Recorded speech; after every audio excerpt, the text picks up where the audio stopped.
Baik, shalom Bapak Ibu yang dikasihi Tuhan. Kita mau belajar tentang mengapa Yesus harus disalib dan bangkit dari kematian. Nah, saya kasih latarnya seperti ini, bahwa ini adalah peristiwa atau gambar di mana Yesus disalibkan. Kemudian di sini ada gambar salib yang kosong dan ada gambar seperti gua yang kosong, maksudnya tidak ada lagi manusia tergantung di sana. Dan ada di sini seperti gambaran gua yang terbuka. Itu artinya ketika Yesus mati di kayu salib lalu dikuburkan, oleh karenanya tidak ada lagi Yesus disalib. Yesus yang benar itu sudah tidak ada disalib. Karena apa? Dia sudah mati, diturunkan, lalu dikuburkan. Pada hari yang ketiga, dia bangkit dari antara orang mati. Nah, kita mau belajar ini, yang merupakan sebuah fakta sejarah dunia. Artinya, bahwa kematian Yesus itu yang orang Kristen percayai sebagai Tuhannya bukan hanya tercatat di dalam kitab orang Kristen, tetapi di catatan sejarah dunia mencatat bahwa Yesus itu pernah lahir ke dunia, pelayanan selama 3,5 tahun setelah di umurnya yang 30 tahun itu. Kemudian setelah itu dia mati. Disalibkan, mati, dikuburkan, pada hari yang ketiga bangkit.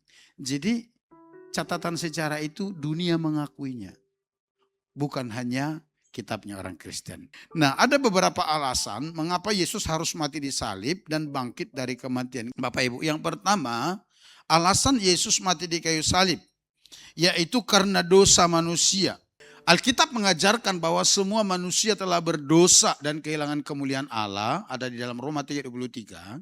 Dan akibat dosa tersebut adalah maut atau kematian kekal atau kebinasaan, atau disebut kalau mati masuk neraka. Kenapa begitu? Karena dosa bukan sekedar kesalahan moral, bukan sekedar pelanggaran. Tetapi dosa itu adalah keterpisahan dari Allah selama-lamanya. Jadi alasan mengapa Yesus harus mati di kayu salib? Karena dosa manusia, karena dosa saya dan saudara. Next. Di dalam Roma pasal 3:23 dikatakan begini, karena semua orang telah berbuat dosa dan telah kehilangan kemuliaan Allah. Dikatakan semua orang telah berbuat dosa. Kalau dikatakan semua, Bapak Ibu ada di dalamnya? Termasuk ya, saya juga. Termasuk orang yang sudah berbuat dosa. Semenjak Adam dan Hawa jatuh ke dalam dosa, yang merupakan manusia pertama, sejak itu Alkitab berkata dosa itu menjalar kepada semua manusia. Oleh karenanya dikatakan semua manusia telah berdosa. Dan Bapak Ibu tahu akibat dari dosa itu apa? Ini dia. Sebab upah dosa ialah maut. Tetapi karunia Allah ialah hidup yang kekal dalam Kristus Yesus Tuhan kita. Nah, keadilan Allah terhadap dosa, dia menuntut hukuman atas dosa itu. Hukuman artinya pembayaran atas setiap dosa, kesalahan pelanggaran yang dilakukan manusia. Dan manusia tidak mampu menyelamatkan dirinya dari dosa itu. Mungkin Bapak Ibu berpikir, saya enggak berdosa. Apa buktinya saya berdosa? Bapak Ibu, definisi dosa itu adalah pelanggaran terhadap hukum-hukum dan perintah Tuhan. Kalau di dalam kitab suci, orang Nasrani itu ada di dalam 10 hukum berkata begini, jangan bersaksi dusta. Kata lain dari bersaksi dusta apa? Bohong. Betul enggak? Kata lain dari bersaksi dusta adalah bohong. Di dalam hukum ke-9 dikatakan jangan kamu bersaksi dusta. Kalau ada orang melanggar itu jadi berbohong, artinya dia berdosa, dia melakukan dosa. Ketika dia berdosa, hukumannya itu kematian kekal.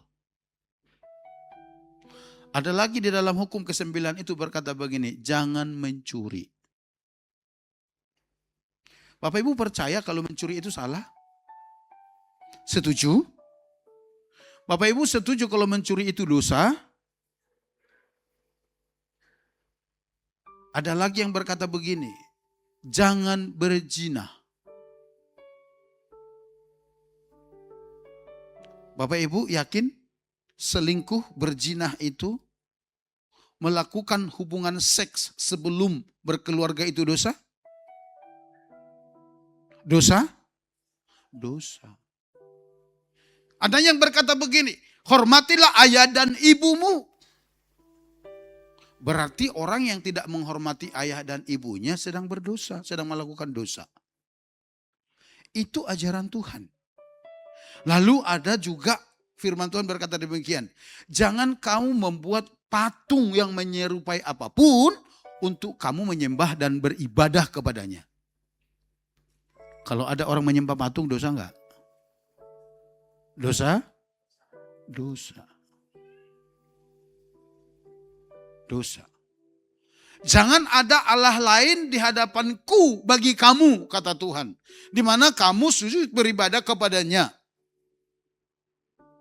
Tapi ada orang yang percaya kepada kepercayaan lain yang bukan Tuhan. Kristen sih, tapi percaya dukun, percaya manang. Dosa? Dosa? Dosa. Oleh karenanya dikatakan, semua orang telah berbuat dosa. Jangan kamu hidup dalam keserakahan. Jangan kamu hidup dalam hawa nafsu. Orang minum mabuk itu menurut hawa nafsu atau apa? Orang suka main judi itu, kolok-kolok segala macam. Itu hawa nafsu, keserakahan. Dosa enggak? Dosa. Dan kalau itu dosa, sudah pasti akibatnya kata firman Tuhan adalah maut. Adalah kematian kekal. Lalu mungkin saudara berpikir, tapi saya tidak melakukan semuanya itu. Hanya bohong saja. Bapak Ibu jujur dulu, pernah berbohong? Cukup itu membatalkan hukum-hukum yang lain. Yakobus pasal 2 ayat 10. Sebab barang siapa menuruti seluruh hukum itu, tetapi mengabaikan satu bagian daripadanya, maksudnya dari semua hukum itu, ia bersalah terhadap seluruhnya. Terhadap seluruhnya itu apa? Terhadap semua hukum itu. Itu sebabnya manusia nggak bisa menyelamatkan dirinya. Betul Bapak Ibu nggak berzina. Betul Bapak Ibu nggak mencuri. Betul Bapak Ibu nggak membunuh. Betul Bapak Ibu hormat sama orang tua. Betul Bapak Ibu nggak menyembah patung, nggak menyembah berhala, nggak berjudi, nggak mabuk-mabukan. Tapi Bapak Ibu berbohong. Tuhan berkata, kebohongan itu cukup untuk membatalkan yang lain itu. Oleh karenanya manusia enggak pernah bisa menyelamatkan dirinya. Karena ketika dia melakukan 99 kebaikan di dalam hukum itu, melanggar satu, dikatakan cukup satu hukum itu membuat batal yang ke-99. Dan engkau tetap dinyatakan orang berdosa yang layak dihukum masuk neraka. Oleh karena itulah alasan yang kedua kenapa Yesus mati di kayu salib, yaitu menggantikan kita menanggung akibat dosa itu. Kalau yang pertama karena dosa manusia, kemudian manusia tidak sanggup menyelesaikan dosanya, harus Tuhan yang menyelesaikan. Alasan yang kedua, kenapa Yesus harus mati di salib? Untuk menggantikan kita menanggung akibat dosa. Dikatakan demikian, sesungguhnya ia tidak berdosa. Yesus itu tidak pernah berdosa. Tetapi karena kasihnya dan kasih Bapa di sorga kepada kita, Yesus rela mati menggantikan kita menanggung hukuman dosa kita itu. Karena dia mengasihi kita, enggak ada alasan lain. Hanya karena dia mengasihi Bapak Ibu, mengasihi saya, mengasihi kita semua, dia rela menggantikan Bapak Ibu dan saya mati di kayu salib. Di dalam Yesaya 53:4 dikatakan demikian. Tetapi sesungguhnya penyakit kita lah yang ditanggungnya. Dan kesengsaraan kita yang dipikulnya. Padahal kita mengira dia kena tulah, dipukul dan ditindas Allah. Next. Tetapi dia tertikam oleh karena pemberontakan kita. Dia diremukkan oleh karena kejahatan kita. Ganjaran yang mendatangkan keselamatan bagi kita ditimpakan kepadanya. Dan oleh bilur-bilurnya kita menjadi sembuh. Kita sekalian sesat seperti domba. Masing-masing kita mengambil jalannya sendiri. Artinya kita hidup semau kita. Tetapi Tuhan telah menimpakan kepadanya, maksudnya kepada Yesus, kejahatan kita itu. Karena harus ada bayarannya. Supaya dosa bisa diampuni. Dan Alkitab berkata, harus ada darah yang curah supaya ada pengampunan dosa. Bapak Ibu yang dikasihi Tuhan, Yesus mati di kayu salib bukan karena kesalahannya. Dia mati di salib menggantikan saudara dan saya. Oleh karenanya di dalam 1 Petrus pasal 2, Rasul Petrus bersaksi berkata demikian. Ia sendiri, maksudnya Yesus sendiri telah memikul dosa kita di dalam tubuhnya di kayu salib. Supaya kita yang telah mati terhadap dosa, hidup untuk kebenaran. Oleh bilur-bilurnya, oleh luka-luka Yesus itu, kamu telah sembuh. Ia memikul dosa kita di kayu salib, artinya hukuman yang seharusnya kita yang menerimanya, Yesus menanggungnya di kayu salib. Dia tidak pernah salah. Dia tidak pernah melakukan dosa. Tapi karena dia mengasihi saudara, dia mengasihi bapak dan ibu semua, mengasihi kita semua. Dia rela menggantikan kita menanggung dosa itu, mati di kayu salib. Supaya saudara dan saya memiliki kehidupan yang kekal di dalam Tuhan. Alasan yang ketiga Bapak Ibu. Mengapa Yesus mati di kayu salib? Untuk mendamaikan manusia dengan Allah. Dosa membuat hubungan manusia dengan Allah rusak. Karena Allah adalah Allah yang kudus. Sementara manusia yang jatuh ke dalam dosa. Sehingga hubungan manusia dengan Allah itu rusak. Tidak harmonis. Tetapi Yesus mendamaikannya melalui kematiannya. Kematian Yesus itu memperdamaikan kita kembali kepada Bapa di sorga. Sehingga setiap kita yang percaya kepadanya, kita layak memanggil dia sebagai Bapa dalam kehidupan kita. Di dalam Roma pasal 5 ayat 10 berkata, sebab jikalau kita ketika masih seteru, artinya ketika masih bermusuhan dengan Allah, karena dosa itu diperdamaikan dengan Allah oleh kematian anaknya. Siapa itu? Yesus. Lebih-lebih kita yang sekarang telah diperdamaikan, pasti akan diselamatkan oleh hidupnya. Jadi alasan yang ketiga mengapa dia harus salibkan. Untuk memperdamaikan kita kembali kepada Bapa di sorga. Supaya kita memiliki hubungan yang baik dengan Bapa di sorga. Nah, kita lihat bagian yang kedua. Mengapa dia harus bangkit dari kematian? Alasan yang pertama untuk membuktikan bahwa ia menang atas maut. 1 Korintus 15 ayat 55 berkata demikian. Hai maut, di manakah kemenanganmu? Hai maut, di manakah sengatmu? Ayat 56, sengat maut ialah dosa dan kuasa dosa ialah hukum Taurat. Next. Ayat 57, tetapi syukur kepada Allah yang telah memberikan kepada kita kemenangan oleh Yesus Kristus Tuhan kita. Melalui apa? Melalui kematian dan kebangkitannya dari kematian. Dia mengalahkan dosa, dia mengalahkan maut, dia mengalahkan iblis. Dan memberikan kemenangan itu kepada kita ketika kita percaya kepadanya. Dosa dan kematian tidak berkuasa lagi atas Yesus, termasuk atas orang yang mau percaya kepada Yesus. Dosa dan hukuman kekal tidak berkuasa lagi. Kemudian alasan yang kedua. Mengapa Yesus harus dibangkitkan atau harus bangkit dari orang mati? Untuk menjamin keselamatan orang yang percaya kepadanya. Karena Yesus hidup, maka orang yang percaya kepadanya juga mendapat hidup yang kekal. Di dalam Yohanes 11 ayat 25 dia berkata begini, akulah kebangkitan dan hidup, barang siapa percaya kepadaku, ia akan hidup walaupun ia sudah mati.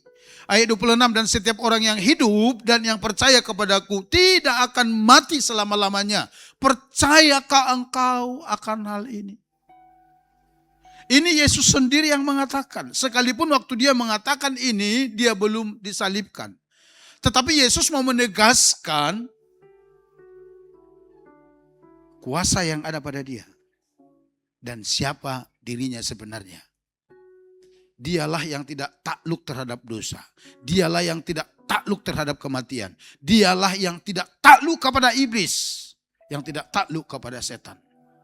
Tapi dia mengalahkan itu semua. Dan memberikan jaminan keselamatan bagi setiap orang yang percaya kepadanya. Dikatakan setiap orang yang percaya kepadaku, dia akan hidup sekalipun dia sudah mati. Artinya Bapak Ibu, kalau Bapak Ibu mau percaya kepada Yesus, Bapak Ibu boleh mati pulang dari gereja ini. Bapak Ibu boleh mati besok. Tetapi ketika aku percaya kepada Yesus, hidupmu diselamatkan. Amin.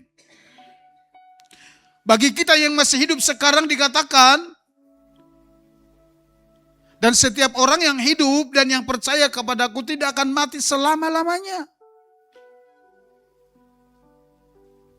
Karena apa? Karena percaya kepada Yesus. Kenapa? Karena Yesus sudah membayar hutang dosa kita. Kenapa? Karena dia sudah mati menggantikan kita di kayu salib. Dan dia bangkit, mengalahkan itu semua, dan memberikan jaminan keselamatan kepada setiap orang yang percaya kepadanya. Dan dia berkata, percayakah engkau akan hal itu? Yang ketiga, mengapa dia bangkit dari kematian?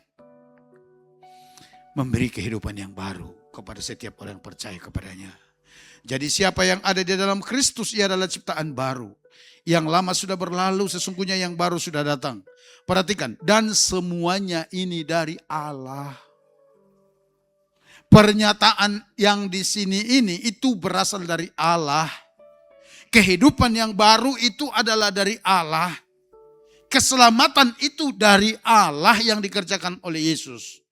Kita bisa menerimanya, saudara. Yang dengan perantaraan Kristus telah mendamaikan kita dengan dirinya. Dan yang telah mempercayakan pelayanan pendamaian itu kepadanya. Sekarang bagaimana caranya kita bisa mengalami itu? Firman Tuhan berkata, dengan percaya kepada dia. Yohanes 3 ayat 16. Karena begitu besar kasih Allah akan dunia ini sehingga ia telah mengaruniakan anaknya yang tunggal. Supaya setiap orang yang percaya kepadanya, maksudnya kepada Yesus, mereka tidak binasa, melainkan beroleh hidup yang kekal. Kisah Rasul 10 ayat 43. Tentang dialah, dia yang dimaksud di sini Yesus. Tentang Yesuslah sebuah nabi bersaksi bahwa barang siapa percaya kepadanya, kepada Yesus, ia akan mendapat pengampunan dosa oleh karena namanya. Saudara mau bebas malam ini dari semua dosa, kesalahan, pelanggaranmu.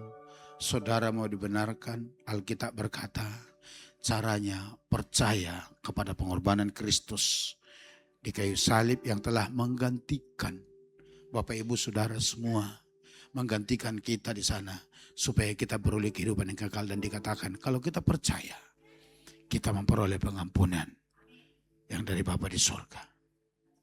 Di dalam Roma pasal 10 ayat 9 dan 10 berkata, siapa yang percaya di dalam hatinya bahwa Yesus Kristus telah dibangkitkan dari kematian, kemudian mengakui dengan mulutnya bahwa dia adalah Tuhan, mereka dibenarkan dan diselamatkan. Saya mau beritahu malam ini, Bapak Ibu boleh mengambil sebuah keputusan malam ini.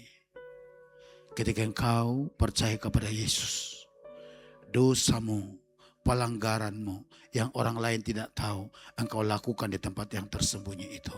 Ketika engkau percaya kepadanya bahwa dia menggantikan kau mati di kayu salib, bahwa kematiannya menyucikan engkau dari dosamu, dan engkau mengakui dia sebagai Tuhan, firman Tuhan berkata, engkau diampuni, engkau dibenarkan, dan hidupmu diselamatkan. Engkau dijadikan menjadi anak Allah, namamu tercatat di dalam kitab kehidupan Tuhan. Yang percaya katakan amin.